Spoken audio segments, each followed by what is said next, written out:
disfrutar de la compañía de cada uno de ustedes, y qué bueno también poder, papá, decirle que le felicito y le exhorto a cada padre que dispone del domingo y la mañana no quedarse en casa y traer a su hijo acá y comenzar desde ya a formar la imagen de Cristo en cada uno de los niños. El título que hoy quiero compartir con ustedes es Actitud de Águila. Quiero comenzar con un video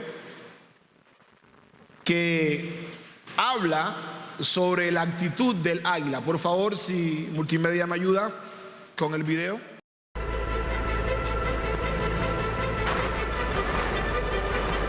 Parece fácil a simple vista, y así debe ser. Un águila real puede recorrer 160 kilómetros al día por las laderas en busca de cualquier oportunidad.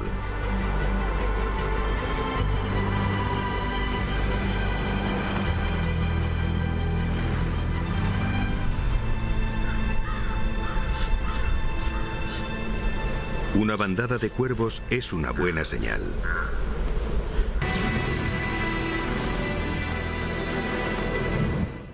El águila tiene características innatas que la hacen única.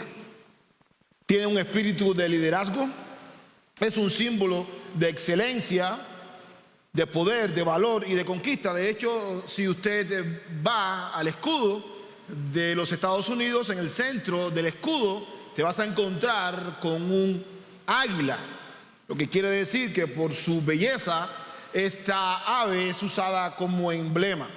El águila ve lo que otras aves no pueden ver, lo que hace que de grandes alturas ella pueda ver su presa e ir automáticamente a cogerla. La visión de águila es telescópica porque a altas alturas pudimos ver que en el video puede volar a más de 200 kilómetros por hora, pero el águila tiene algo peculiar. El águila tiene en sus ojos 8 veces más células visuales que el ojo humano. Quiere decir que ve mucho más que tú y que yo.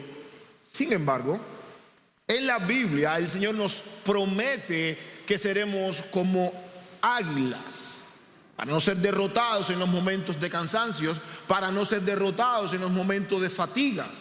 Él nos pide que si confiamos en su palabra, si confiamos en lo que Él ha dispuesto para nosotros, seremos y volaremos como el águila. Abre tu Biblia en Isaías 40, 27 al 31.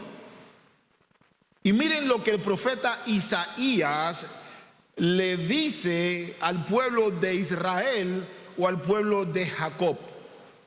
¿Por qué dices, Jacob, y afirmas, Israel, escondido está mi camino del Señor, y mi derecho pasa inadvertido a mi Dios? ¿Acaso no lo sabes? ¿Es que no lo has oído?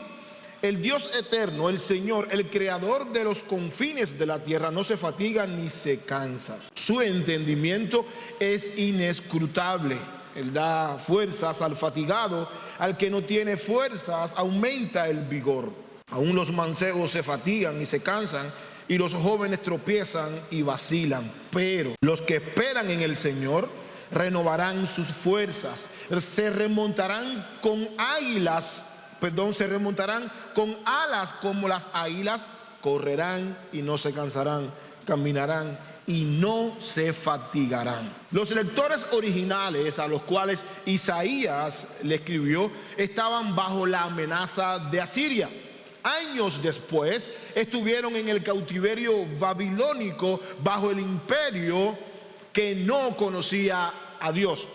Así que Isaías anima al pueblo a que recordara que Dios nunca se cansa y que Dios nunca los había abandonado. De manera que este mensaje fue importante para los judíos que iban a ir en cautividad por los babilonios. Isaías está muy preocupado porque ellos están muy deprimidos.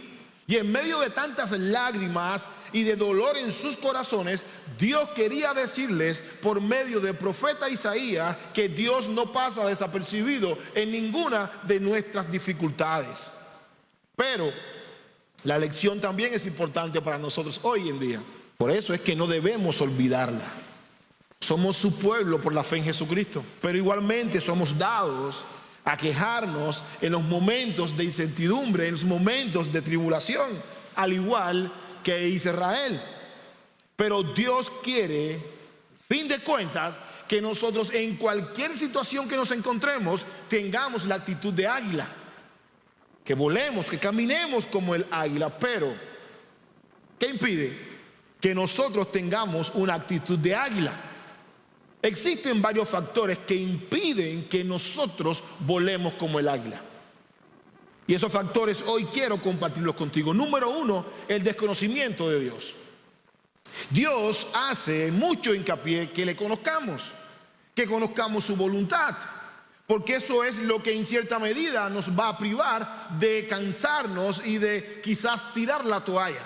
El desconocimiento lo único que hará en cierta medida, valga la redundancia, es proveer más cansancio y más depresión. Tal parece que el pueblo de Dios había olvidado al Dios que los sacó de Egipto por mano fuerte, al Dios que los sostuvo durante todo ese tiempo, y ahora por una breve tribulación este pueblo se había olvidado de Dios. Isaías reprende al pueblo por su incredulidad y su desconfianza, verso 27. Cuando le pregunta, ¿por qué dices, oh Jacob? ¿Por qué hablas tú, oh Israel? Jacob e Israel es el mismo pueblo de Dios. Representan un solo pueblo. Este pueblo llegó a la conclusión que Dios no se preocupaba por ellos. Estamos en una situación crítica. Dios no se ocupa de mí, me ha abandonado. Todo lo que dijo en su palabra, que en un momento yo lo creí, nada es real. Ellos dicen, mi camino está escondido, oculto. Dios no lo ve, Él es ciego. Sí, pero yo he escuchado que Él todo lo ve, pero parece que mi problema Él no lo ve. Decía Jacob e Israel. No tenía en cuenta los derechos de ellos. El verso 27 dice, escondido está mi camino del Señor, y mi derecho pasa inadvertido a mi Dios. La pregunta retórica que hace Isaías es para que nosotros nos demos cuenta de que Dios no pasa inadvertido. No le está preguntando para que ellos digan sí o no. Es una pregunta que incluye una respuesta afirmativa en este caso. Y esta es una de las causas de nuestro cansancio. Pensamos que Dios pasa inadvertido en nuestros problemas, como que se nos olvida. De manera que el Señor trata al pueblo de Israel con mucha misericordia, pero nosotros tratamos a Dios muchas veces como si fuera un ser humano. En ocasiones podemos pasar inadvertido, desapercibido de los problemas de los demás. Por ejemplo, imaginémonos que una persona está atravesando una situación por mucho tiempo. Yo podría pasar inadvertido, pero eso yo lo haría intencionalmente una vez que no quiero involucrarme en tus problemas. En el caso de Dios no es así. Si una persona conoce la situación de otra, ya sea una situación crítica de cualquier envergadura, intencionalmente puede pasar inadvertido, pero no es el caso del Señor. Con Dios es totalmente diferente. Él no pasa desapercibido ni inadvertido tampoco ante tu dolor, ante tus debilidades, ante tus temores, ante tus angustias, ante los pecados que te golpean y no quieres que te golpeen. Él no pasa inadvertido. Él no pasa inadvertido frente a tu situación financiera. Él no pasa inadvertido ante tu situación familiar, ante tu enfermedad. Él no esconde su rostro. Y eso era importante que Jacob e Israel lo entendieran. El versículo 28 lo demuestra con otra pregunta retórica. ¿Acaso no lo sabes? ¿Es que no lo has oído? Y es aquí donde radica una de las causas por la cual el hombre pasa muchas veces inadvertido ante los problemas del otro.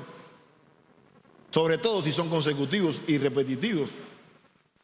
A fin de cuentas, muchos evaden las situaciones de los demás para no comprometerse con ellas. Y eso me da mi pauta para yo pasar desapercibido. ¿Te imaginas? La misma persona con el mismo problema, muchos años, yo no me quiero involucrar, pues intencionalmente pasaré inadvertido ante dicha situación para no tener la obligación de involucrarme. Pero con Dios no es así. Dios no se fatiga. Dios no se cansa.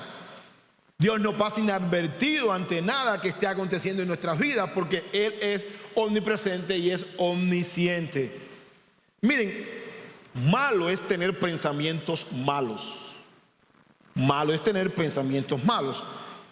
Pero peor es que esos pensamientos sean expresados de parte de nosotros. Cuando hemos visto cómo Dios nos ha cuidado, como hemos visto cómo Dios ha tenido misericordia de nosotros. El pueblo de Israel y el pueblo de Jacob se les había olvidado lo que Dios había hecho por ellos. Porque Isaías les dice: ¿por qué dices Jacob y afirmas Israel? Escondido está el camino del Señor. Ellos habían conocido a Dios lo suficiente para no dudar, lo suficiente para no expresar estas palabras que parten de un corazón incrédulo que desconocía a Dios. Los atributos que Dios desplegó en toda la historia del pueblo de Israel era suficiente para que en ese momento que ellos iban a transitar, ellos confiaran en el mismo Dios que los sacó de Egipto. No era otro Dios, era el mismo Dios. Jacob cree que Dios no ve su aflicción mientras sufre el cautiverio. Así que esto es una muestra del desconocimiento que ellos tenían de Dios. El desconocimiento de Dios los llevó a una queja. Esto es muy importante y lo quiero repetir, porque hoy en día la queja forma parte de la mayoría de las personas que aún creen en Dios. Mientras más desconocimiento tú tengas de Dios, más queja tú vas a tener de Dios. Y mientras más tú conozcas a Dios, menos quejumbroso tú vas a ser.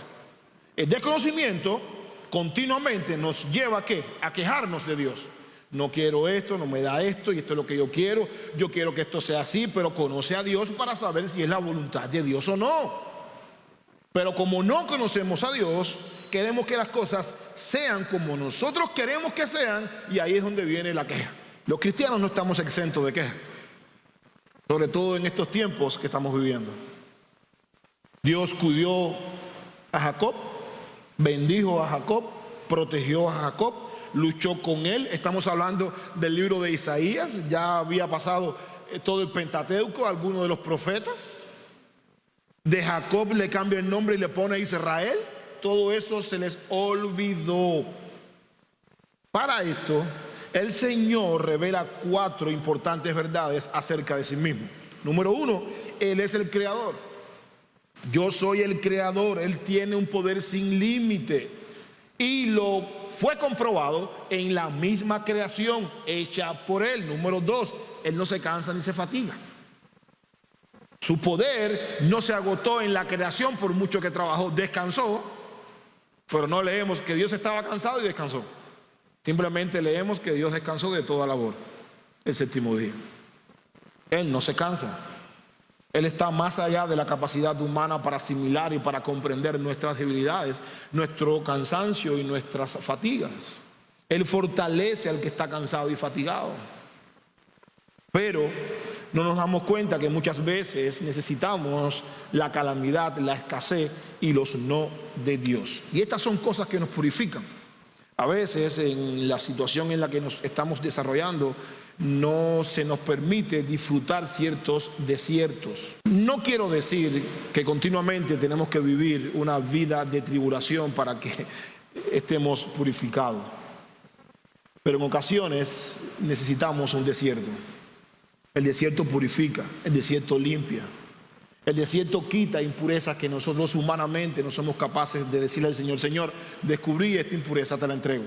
No somos dados a eso. Imaginémonos que en nuestra naturaleza humana y pecaminosa, todo lo que nosotros pedimos, Dios lo diera.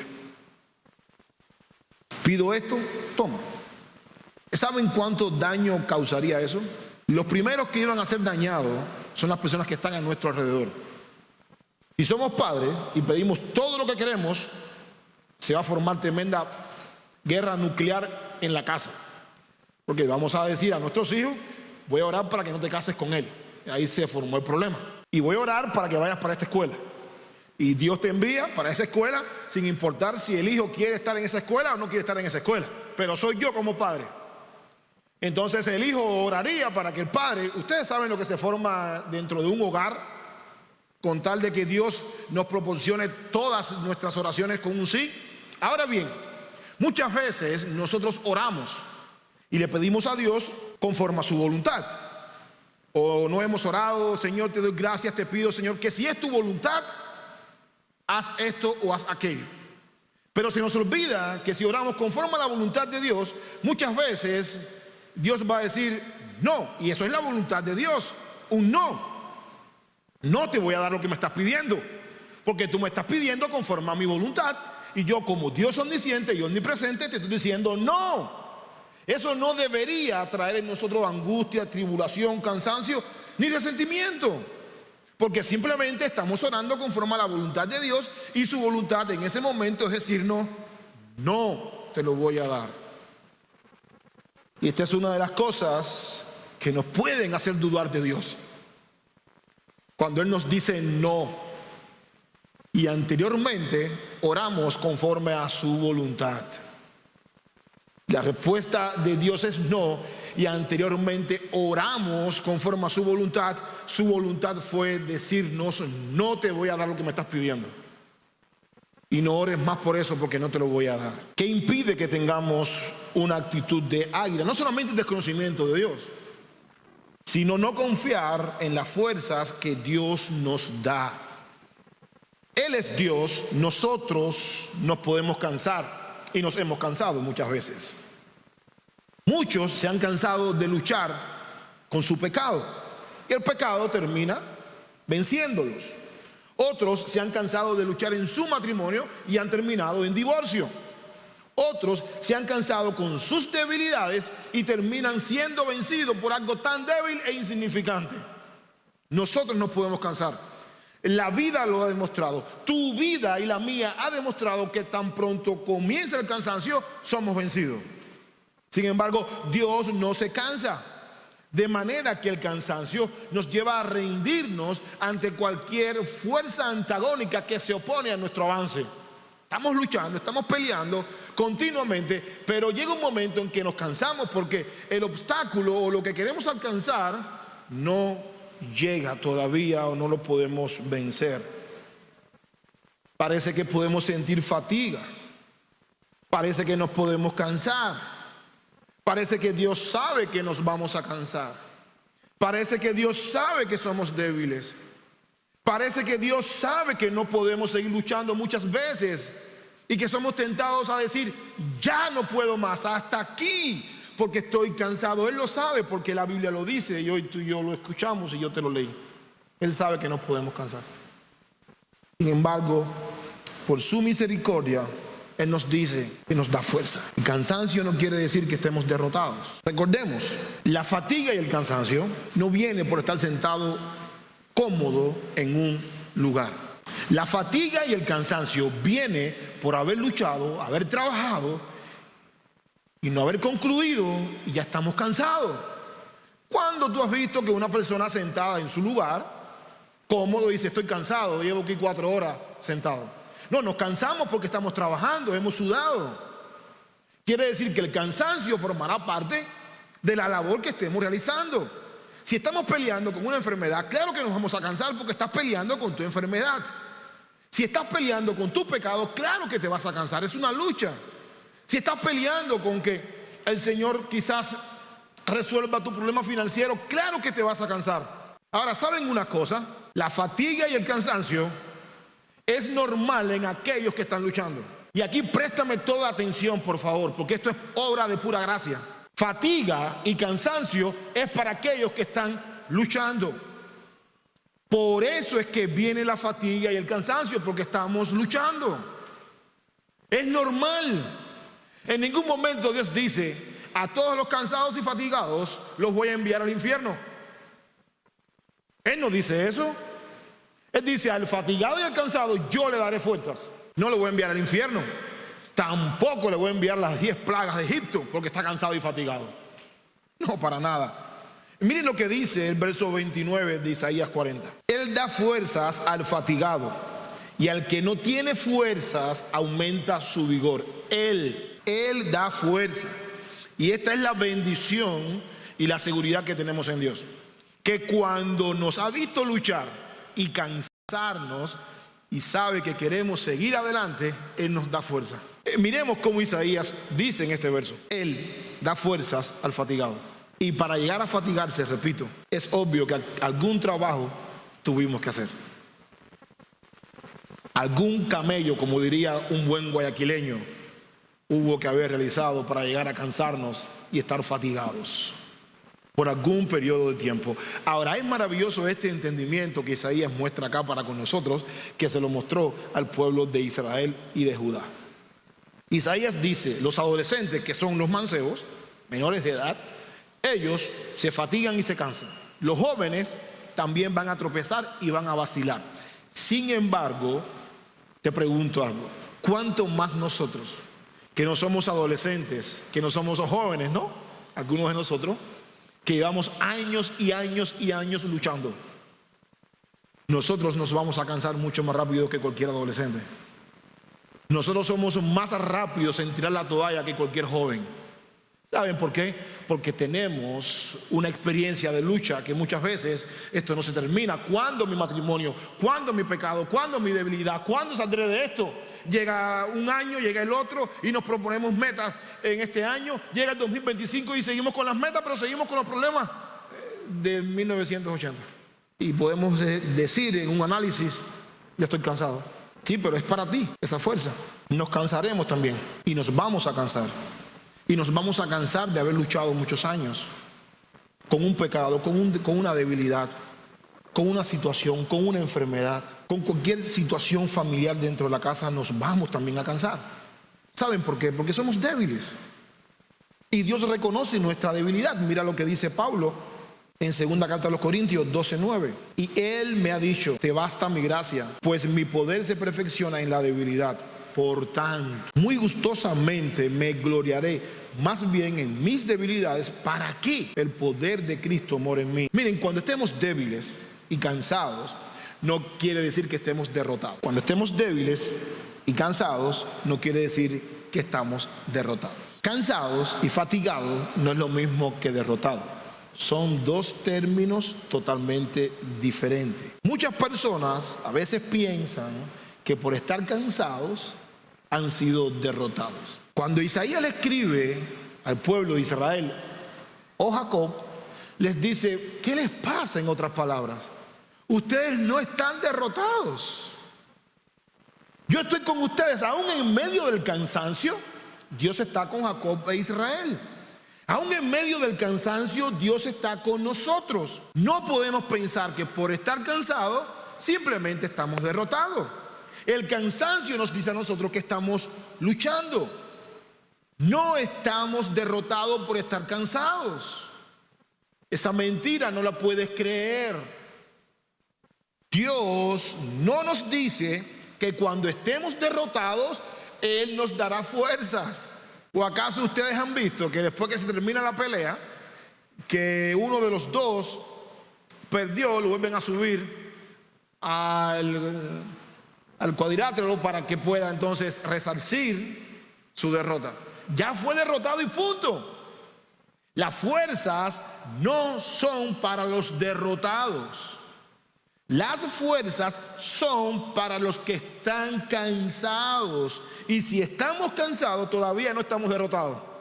¿Saben por qué? Porque simplemente estamos cansados. Simplemente estamos cansados y no estamos derrotados. El pueblo tenía que ir al cautiverio, pero eso no quería decir que ellos estaban derrotados. Isaías dice: entiendan esto, experimenten una vez más los atributos de Dios.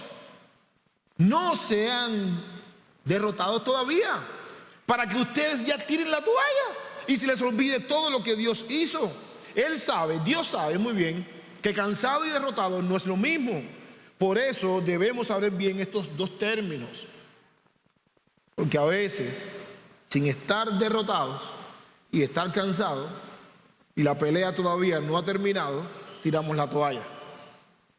Nos vamos de la iglesia, nos divorciamos, simplemente nos enemistamos, o simplemente caemos en otros pecados que nos llevan a más pecados simplemente porque estamos cansados y no estamos derrotados. Y se nos olvida que el cansancio forma parte de nuestra lucha diaria.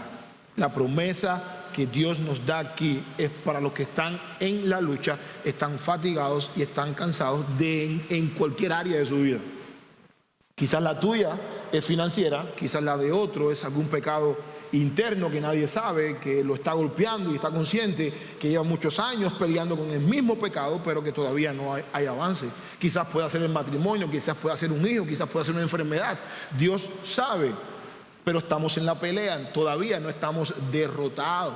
Y la promesa es para nosotros, para aquellos que estamos peleando día a día, y aunque nos podemos cansar. Y Dios sabe que nos podemos cansar, pero todavía no eres un derrotado. Te exhorto en esta mañana que aunque estés cansado de luchar, que aunque estés sin fuerzas, por favor, no te veas como un derrotado ante cualquier situación. No te veas como un derrotado. La promesa es para aquellos que estamos luchando y estamos fatigados. Todavía no eres una persona que ha sido derrotada simplemente porque estás cansado. No te mires como un derrotado si tú tienes fe, porque la fe es lo que te ayudará a esperar en el Señor y te dará las fuerzas de un águila. Por eso viene mi punto número 3 en esta mañana. La actitud de águila renueva nuestras fuerzas. La actitud de águila renueva nuestras fuerzas. Dios traza una gran diferencia entre las personas. Algunos pueden cansarse, Él lo dijo, Él lo reconoce, Él lo sabe. Pero Dios entiende que también en medio del cansancio nosotros podemos adquirir la fuerza que viene de Él. Pero debido a la fuerza que Dios nos da, Dios dice en su palabra que hay personas que no se van a cansar. ¿Quiénes son aquellos que no se van a cansar? Los que confían en Jehová. Verso 31, Isaías 40. En cambio, los que confían en Jehová, cambio es, contradice lo que anteriormente Isaías estuvo hablando del versículo 27 hasta el 30. En cambio, los que confían en el Señor, esos encontrarán nuevas fuerzas, volarán alto como con alas de águila, correrán y no se cansarán, caminarán y no desmayarán. El Señor dice, hay personas que no se van a cansar. Y fíjense que Dios no está diciendo, te voy a sacar del problema en el que tú estás. Simplemente te dice, ahí mismo, en medio de tu debilidad, en medio de tu problema, en medio de tu enfermedad, tú no te vas a cansar. Yo te daré fuerza para que sobrevivas en medio de la debilidad, en medio de los problemas, en medio de la escasez, en medio de la situación financiera, en medio de cualquier problema que tú tengas. Yo te daré fuerzas y no te vas a cansar. ¡Wow! ¡Qué maravilloso! ¡Qué Dios tan grande! Lo que quiere decir entonces que la confianza es muy importante para no ser derrotados por medio del cansancio. Son aquellos los que confían en Jehová que van a encontrar fuerzas. Ok, muy sencillo. Entonces, ¿quiénes son los que se van a ver derrotados? Muy sencillo, los que no confían en Jehová. Porque el verso dice, en cambio, los que confían en Jehová, estos van a tener nuevas fuerzas.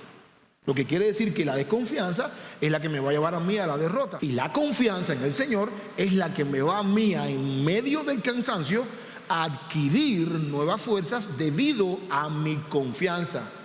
Esto nos ayuda a comprender que la confianza en Dios es imprescindible para no ser derrotados en cualquier situación. Pero, ¿cómo adquirimos esta confianza? ¿Cómo llegamos a adquirir esta confianza? Porque nos sentimos cansados, pero no queremos ser derrotados. La confianza se desarrolla leyendo y estudiando y aplicando la palabra del Señor. Tú no puedes aspirar a adquirir confianza en Dios sin leer la palabra del Señor y no aplicar lo que la palabra dice. Porque en primer lugar ya no estarás actuando conforme a la voluntad de Dios. A veces queremos creer en un Dios, mas no aplicar su palabra. A veces queremos que Dios nos dé fuerza, pero simplemente hay algunas cosas en la palabra del Señor con las cuales yo no me siento identificado y no la quiero cumplir. Entonces tendrás que ser derrotado en muchas áreas de tu vida.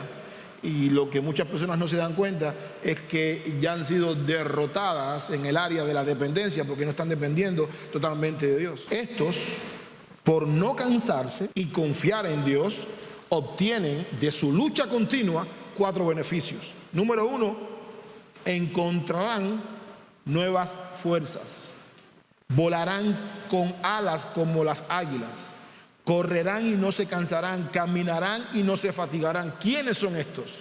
Todos no son todos. Son aquellos que confían en Jehová. Lo que quiere decir que no confiar en la palabra del Señor sería comenzar a caminar a ciegas, nos vamos a caer y en esa misma medida que caminamos brotará intuitivamente de nuestra propia naturaleza la queja. ¿Dónde está Dios? Mira lo que está en su palabra, la lees, no tengo tiempo. Detente, que te vas a quejar. A veces como pastor he preguntado, ¿estás leyendo la Biblia? Es que no tengo tiempo, pero ahí está la solución. Tengo un problema, pero ahí está. Miren, no hay un pueblo en este mundo que tenga la solución tan cerca a su mano como la iglesia de Cristo. Dios en su inmensa misericordia nos dejó su palabra, para que por medio de su palabra cualquier problema que nosotros tengamos esté a la mano y lo solucionemos. Pero si desconocemos eso, lo más probable es que nos quejemos. Leí en un libro que un joven se había graduado de la universidad, ya estaba a punto de graduarse. Él provenía de una familia millonaria, rica, y cada vez que él salía de la universidad pasaba por un lugar donde vendían autos y había un auto deportivo muy bonito, muy lujoso, pero muy caro. Él sabía que su papá tenía suficiente dinero para comprárselo, así que se acerca al padre y le dice: papá, lo único que yo quiero que tú me regales el día de mi graduación es este auto deportivo. Llega el día de la graduación y el chico es llamado a la oficina del papá. El chico, durante ese intervalo de tiempo, no ve que el carro aparece, tampoco ve que el papá recibe ningún correo de la agencia de auto. Cada vez que pasaba veía el auto ahí mismo, preguntaba. ¿Nadie ha venido a cotizarlo? No, nadie. Cuando llega a la oficina del papá, este chico lo menos que se esperaba era lo siguiente. Él dijo: bueno, aquí está la llave. Y el papá prepara una caja de regalo y le entrega a su hijo una Biblia de piel con su nombre escrito en oro. Le dice: hijo, estoy muy contento. Eres un chico maravilloso. Te felicito por haberte graduado de la universidad. Eres uno de los mejores estudiantes. De verdad, dijo, que te felicito. Aquí tienes este regalo. El chico, pensando en cierta medida que una caja tan grande contenía la llave y los papeles de ese auto lujoso, cuando abre se encuentra esa Biblia con su nombre escrito en oro, coge la Biblia, de tanta ira que tiene, se la tira en el piso y le dice: esta basura es lo que tú me das a mí por haberme esforzado tanto. Yo no necesito la Biblia, yo te pedí un auto de lujo. Y el padre se queda muy triste. El chico se va de la casa. Tiempo después se convierte en un adulto muy adinerado, un hombre de negocio, una linda y lujosa casa. Llega un telegrama y le dice el telegrama lo siguiente: por favor, ven, porque tu papá ha muerto. Y como tu papá ha muerto, has heredado todas sus posesiones, incluyendo los millones. Y es importante que vengas lo más rápido posible para agilizar los trámites. Ya tu papá ha muerto. Él más nunca fue a ver a su padre. Desde ese día su papá, por no darle lo que había pedido y por negarse a obtener lo que necesitaba, se enojó. Cuando el chico llega a la misma habitación donde estaba su papá, él comienza a ver todo aquello entre lágrimas, arrepentimiento por haber pasado muchos años sin ver a su papá. Hay una caja que le llama mucho la atención, la misma caja que hacía muchos años el chico había despreciado. Al acercarse a la caja, él abre la caja y comienza a ver la Biblia que estaba escrita con su nombre. Pero había una parte de la Biblia que había algo y le llamó la atención.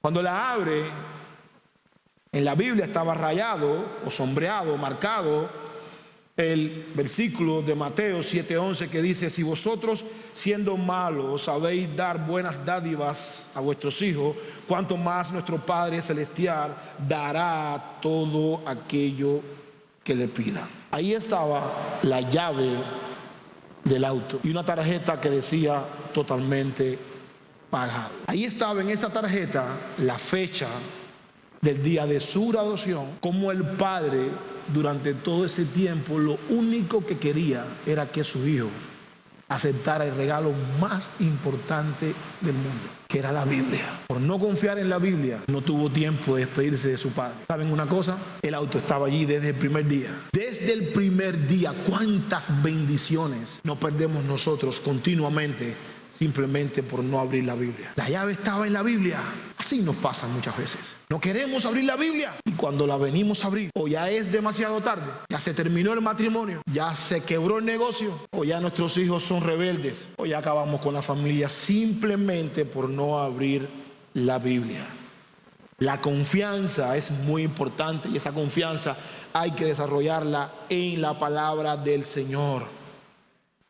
Si no desarrollamos la confianza por medio de la palabra del Señor, jamás vamos a poder tener fuerzas. Si desechamos la palabra del Señor, estaremos desechando las fuerzas que nosotros necesitamos para seguir hacia adelante. Por no confiar, el chico fue derrotado y muchos por no confiar son derrotados.